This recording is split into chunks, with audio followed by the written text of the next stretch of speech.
एबे केमती अंटार लगे देखो यहाँ आमर रहा सायार ओलटा पट बेल्टर सीधा पट से ध्यान देवे सिलाई कला बेले।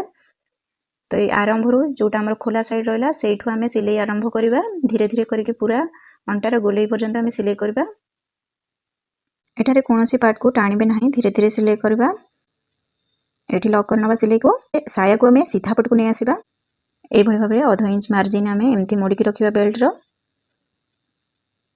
तापर आम मोड़ी सारापर ताकू जो एठारे 1/2 इंच सिलाई करते सायार जो वेस्ट लाइन रहा तारी उपरे ये भाव में आम रखा सीधा पटे सिलाई लगाइबा। एबे देखंतु साइड रू पूरा सिलाई करी नबा आम धीरे धीरे करके। एठारे आउ गोटे आम सिलाई पकेबा ता साइड रे। तो से साइड सिलाई सीधा आनिबा पई देखंतु हमर जो प्रेशर फुट रहिला एठारे तो सीधा लाइन जो सिलाई जाई तारी साइड रे नेले हमर आ गोटे सिलाई ठीक भाव में पड़ी परिबो। एठारे साया रे हमर बेल्ट रो लागि